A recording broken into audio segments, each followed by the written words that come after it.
Assalamualaikum warahmatullahi wabarakatuh. Perkenalkan saya Fathul Ihsani, salah satu dosen di Fakultas Syariah dan Ilmu Hukum UIN 1 Tulungagung.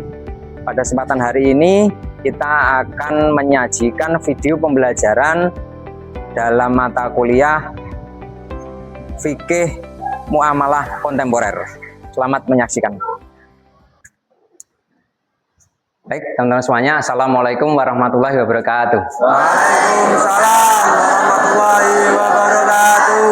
Alhamdulillahirabbil alamin, wassalatu wassalamu ala asrofil anbiya'i wal mursalin wa ala alihi wa sahbihi ajmain, amma ba'du.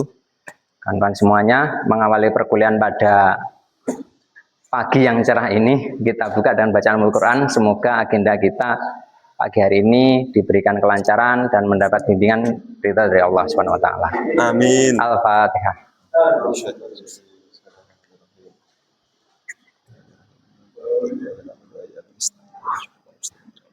Baik, kawan-kawan semuanya, sebelum kita memulai materi pada hari ini, kita akan merefleksikan kembali, mengingat kembali ya pertemuan-pertemuan sebelumnya. Di pertemuan kemarin kan teman-teman mengkaji tentang materi apa? Hukum, ekonomi, syariah.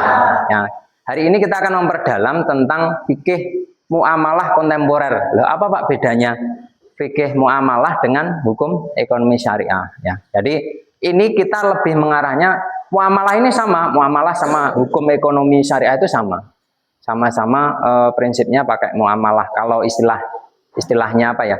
Istilah umum itu disebut dengan hukum ekonomi syariah. Kalau istilahnya syariat kita pakai muamalah. Nah, kontemporer ini kita akan mengarah ke teknis-teknisnya bagaimana sih ekonomi-ekonomi yang terbaru, yang mutakhir kontemporer itu. Nah, baik, batasan syariah rambu-rambu muamalah ini ada riba, gharar, kemudian maisir, tadlis, riswah, ada banyak ya. Akad-akad atau transaksi-transaksi ekonomi yang dilarang dalam Islam ya. Masih ingat lagunya kemarin? Masih. Teman-teman disorot nggak apa? Kita nyanyikan bersama ya. Nyanyikan bersama. Sorot. 1, 2 mulai. Riba Itu tambahan ketidakpastian, maisir, perjudian, tadlis, penipuan, ikhtikar, penimbunan, najasi, rekayasa, suap menyuap, itu namanya riswah. Tangan dulu. Oke.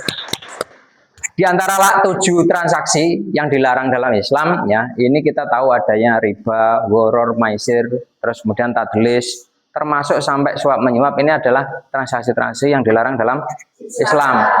Jadi akad-akad seperti ini mungkin sering teman-teman temui ya, untuk menghalalkan segala cara dan lain sebagainya. Itu kadang yang penting orientasinya adalah keuntungan duniawi, itu sering kita temui.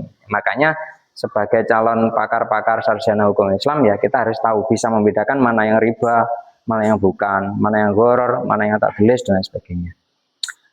Selanjutnya setelah ini saya akan membagi beberapa kelompok ya. Jadi masing-masing kelompok kemarin kan ada tugas terkait membuat apa namanya, fintech syariah, atau istilahnya membuat aplikasi di mana aplikasi itu bisa bermanfaat ya, dan tidak bertentangan dengan prinsip-prinsip atau larangan-larangan transaksi dalam Islam. Nah, silakan yang belum maju kelompok berapa? Angkat tangan. Nah, 8 sama 9. Nah, berdiri dulu. 89 sini. 89. Sweet yang menang tampil duluan. Ya, selamat. Namanya Mas siapa? Diva sama Sarif. Ayo, Sweet Mas. Pakai. Oke. Mas Sarif, silakan. Ayo, Sweet. Sweet loh. Sweet biasa. Kalah. Oke loh. Jadinya yang tampil mana? Oke, kelompok yang kalah yang tampil berarti. Oh, yang kalah tampil, silakan. Ayo, ke depan. Silakan sendiri, Pak. Enggak, sama kelompoknya sama kelompok. Silakan maju untuk menyampaikan hasil dari Diskusi kelompoknya kemarin menghasilkan fintech syariah. Flash disknya mana? Bisa di Materi. Tidak siap. Sini ada. Oke, berarti kalau nggak siap duduk dulu. alhamdulillah. Aduh, nanti dipotong ini videonya. Ya sini. Berikutnya. Nah, yang menang maju. Kelompok berapa? 9. Ya, segera. Nanti sekilas saja, sedikit saja. Kayak dilepas. Apa sebelahnya ya? Betul dong. Ya, kelompok 9 nanti akan memaparkan ya hasil diskusinya berupa fintech syariah. Biar ditayangkan. Mana?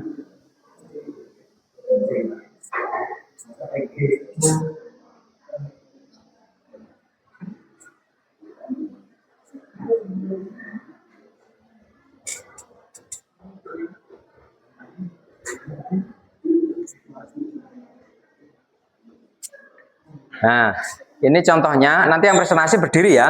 Nah, di kelompok 9 ini membuat sebuah aplikasi yang disebut sebagai properti syariah investasi properti sesuai dengan syariah. Nanti monggo, diibaratkan kita bermain peran ya, bermain peran yang di depan ini akan mempresentasikan ya. Nanti teman-teman menjadi investornya, calon investor ya. Sekiranya tertarik dengan presentasi dari kelompok 9 yang tertarik, nanti silakan tanam saham ya. Tanam saham siapa berapapun itu jumlahnya, silakan dimulai. Mas siapa? Diva. Mas Diva, silakan. Assalamualaikum warahmatullahi wabarakatuh. Kami dari kelompok 8 akan mempresentasikan tentang properti syariah investasi properti sesuai syariah.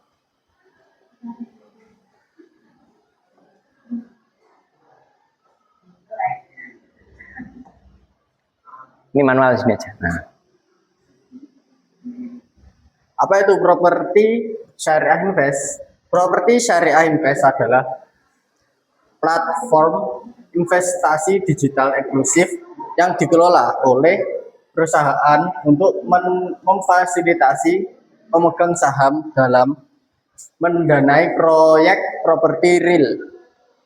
Berbeda dengan platform spekulatif, aplikasi ini berfokus pada aset yang sudah ada atau pre-onward developed, sehingga memberikan keamanan hukum dan fisik yang lebih tinggi bagi investor yang berbasis aset real atau underlying aset, sistem bagi hasil atau syirkah, transparansi progres 24 jam per minggu.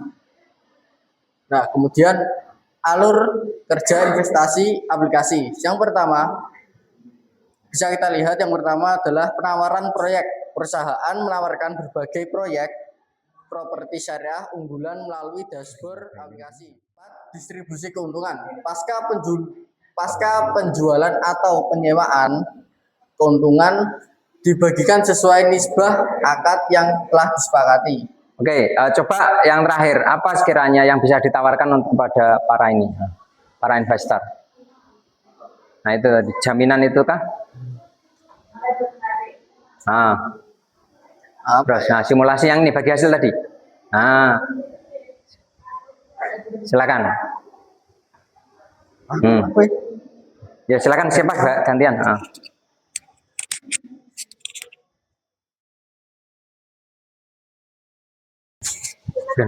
Geser ke berikut adalah simulasi bagi hasil atau kita menggunakan akad musyarakah.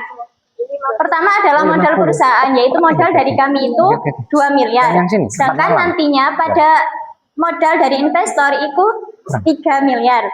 Jadi nanti total modal proyek yang akan kita kembangkan nantinya menjadi 5 miliar. Dan estimasi keuntungan itu yang akan didapatkan nantinya yaitu senilai 1 miliar. Nah, berdasarkan kesepakatan akad musyarakah nanti, keuntungan bersih akan dibagikan dengan rasio 55% untuk investor dan 45% untuk kami, yaitu pembuat aplikasi ini. Nah, profit yang nantinya akan didapat oleh investor. Yang pertama adalah capital gain, yaitu kenaikan nilai properti dari tahap konstruksi hingga unit siap huni. Jadi nanti kalau investor sudah menginvestasikan dananya kepada kami, lalu dibangunkan sebuah investasi properti, maka nilai jual itu dapat naik, nilai jualnya dapat naik dari tahap konstruksi hingga unit siap huni. Lalu profit yang cukup. Terima kasih. Tepuk tangan dulu untuk kelompok 9. Berarti ada passive income bagi hasil penjualan. Itu yang mencoba ditawarkan oleh kelompok 9 ini. Ya. Oke, yang jelas bebas riba, transparan penuh dan halal. Oke. Kira-kira tertarik apa enggak? Tarik. Angkat tangan yang tertarik, angkat tangan. Ya, angkat tangan berapa, Pak? Silakan. 1, 2, 3. Oke, terima kasih. Silakan lagi tepuk tangan untuk kelompok 9.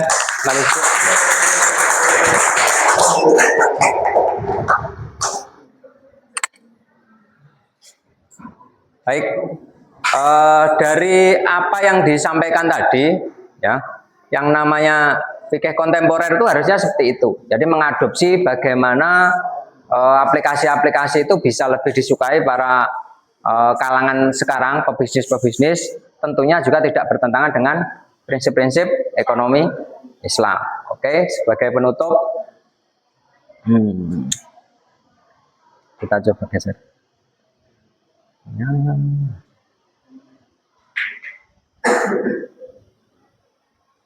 Nah, ini contoh tadi.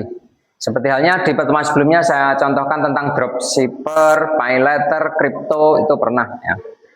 Jadi ketika semua itu terjadi, maka kalau di konteks kekinian itu ada istilahnya namanya metode ijtihad ulama ya, cara menetapkan hukum terhadap kasus-kasus yang baru ya, pakai maslahah mursalah, kemudian qiyas, uruf, termasuk fatwa-fatwa DSN itu yang sering kita gunakan sebagai rujukan bagi para pemula. Oke, dari apa yang sudah dipaparkan tadi kita bisa mengambil kesimpulan ya. Kesimpulan tentang hal ini. Hari ini ada yang tidak hadir? Hadir semua? Lengkap ya, absen. Ketua kelas hadir? Hadir. Sekretaris yang lengkap ya. Oke. Refleksinya, berarti apa kesimpulannya Mas dari materi hari ini? Oh, Mbak, sama Mbak. Apa itu fikih kontemporer? Bisa silakan kesimpulannya apa? Menurut saya tadi, jadi Islam itu tidak kaku terhadap kemajuan teknologi dan inovasi ekonomi di masa modern atau di masa akan datang. Terus sistem keuangan modern itu digunakan selama masih menjunjung transparansi, keadilan, bersih dari unsur haram dan tidak melanggar syariah. Oke, terima kasih. Tepuk tangan. Oke, terima kasih teman-teman semuanya. Pertemuan hari ini saya kira sudah selesai. Harapannya nanti apa yang teman-teman dapatkan bisa diaplikasikan, diterapkan dalam kehidupan sehari pasca kuliah maupun setelah nanti teman-teman lulus ya dan terjun ke masyarakat. Sekian pertemuan hari ini, mudah-mudahan bermanfaat. Kita akhiri dengan bacaan alhamdulillah sama-sama. Untuk penugasan nanti saya kirim lewat grup WA ya, dikerjakan. Oke. Assalamualaikum warahmatullahi wabarakatuh. Oke, tepuk tangan.